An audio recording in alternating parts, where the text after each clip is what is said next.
Digital मीडियामध्ये काम करणारे माझे सर्व पत्रकार मित्र हे सांगलीमध्ये आलेले आहेत. त्यांचं आमच्या सांगली जिल्ह्याच्या वतीनं मी मनापासून हार्दिक स्वागत करतो. खरं तर आज ही सन्मानाची बाब आहे की माझ्यासारख्या कार्यकर्त्याला पत्रकारांच्या समोर बोलण्याची संधी मिळते. डिजिटल मीडियाच्या माध्यमातून काम करणारे पत्रकार यांच्यावरती फार मोठी जबाबदारी आलेली आहे.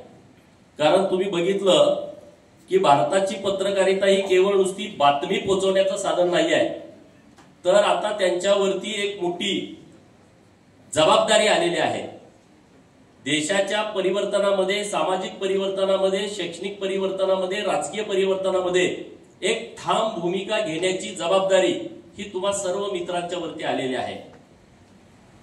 पत्रकारितेच्या बाबतीमध्ये पूर्वीपासून एक केंद्रबिंदू म्हणून, समाजाचा केंद्रबिंदू म्हणून पाहिलं जातं. महात्मा ज्योतिबा फुलेंनी त्यांच्या काळामध्ये दीनबंधू हे त्यांचं मुखपत्र होतं की त्याच्यामधून ते बहुजनांची भूमिका मांडत होते, शेतकऱ्यांची भूमिका मांडत होते. डॉक्टर बाबासाहेब आंबेडकर मूकनायक असेल, बहिष्कृत भारत असेल, जनता असेल, या पेपरच्या माध्यमातून अखंड हिंदुस्थानामधील उपेक्षित, वंचित, पीडित, प्रतारित लोकांची त्यांनी भूमिका त्या काळामध्ये मांडली. महात्मा गांधींनी यंग इंडियाच्या माध्यमातून अखंड राष्ट्राचं मनच त्या यंग इंडियाच्या माध्यमातून ते लोकांच्या समोर मांडत होते. लोकमान्य टिळकांनी केसरी असेल, मराठा असेल, या माध्यमातून इंग्रजांच्या विरोधामध्ये फार मोठी भूमिका त्या काळामध्ये परखडपणे मांडली गेली होती.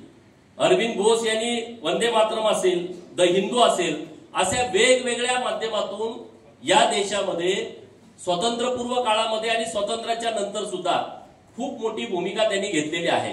आता डिजिटल इंडियाच्या माध्यमातून एखाद्या चॅनेलवरती जायचं तर अवघड काम आहे. आता काही प्रमुख चॅनेलमध्ये प्रतिनिधी काम करतात, परंतु डिजिटल मीडियाच्या माध्यमातून एक मोबाईल असला तर तुम्ही सहज या गावगाड्यातल्या सर्वसामान्य लोकांची तुम्ही भूमिका मांडू शकता.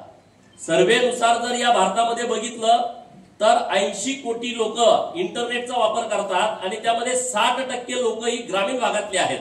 म्हणजे आता विचार करा, 80 कोटी पैकी 60% लोक ही ग्रामीण भागातली आहेत आणि पुढच्या वर्षी 2025-26 मध्ये 35,000 कोटी रुपयाची उलाढाल ही डिजिटल मीडियाच्या माध्यमातून होणार आहे, असा सर्वेचा रिपोर्ट आहे. आणि मग बघा तुम्ही किती महत्वाची लोक या सगळ्या गोष्टीमध्ये आहात. आणि आज सांगलीमध्ये या सगळा कार्यक्रम होतोय, तर तुमची आता जबाबदारी दिवसेंदिवस वाढती आहे.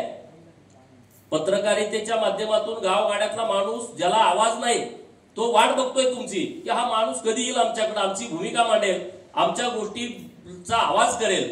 अशी सगळ्या बाजूनं तुमच्याकडे लोकांचं लक्ष आहे. तुमची जबाबदारी दिवसेंदिवस वाढती आहे.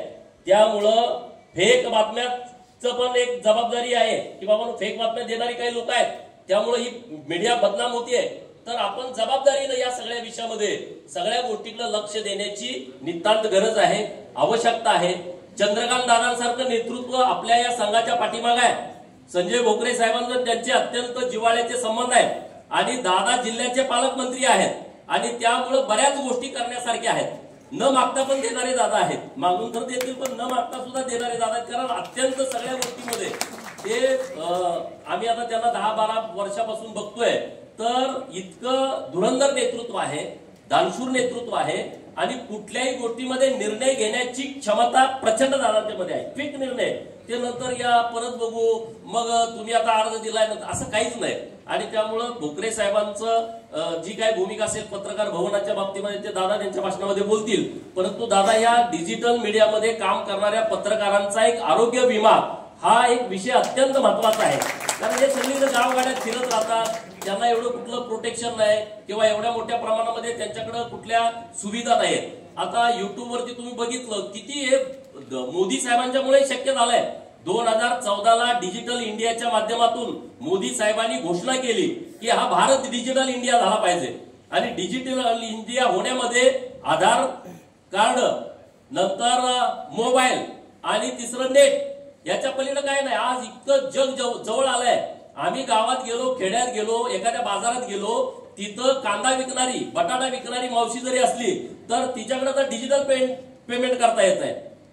ते लगेच स्कॅन कार्ड दाखवतात, ह्याच्यावरती तुम्ही पेमेंट करा. वडापाव घ्यायला गेलो तिथं इतकं डिजिटल, तेव्हा टीका होत होती की हे होणं शक्य नाही, परंतु मोदी साहेबांच्या नेतृत्वामध्ये ते झालं, ते शक्य झालं. आज गाववाड्यातल्या लोकांना याची सवय लागलेली आहे आणि त्यामुळं इथून पुढच्या काळामध्ये पत्रकार मित्रांच्याकडं खूप मोठी जबाबदारी आहे. नुसतं तुम्ही बातमी देण्यापुरतं मर्यादित नाही आहे.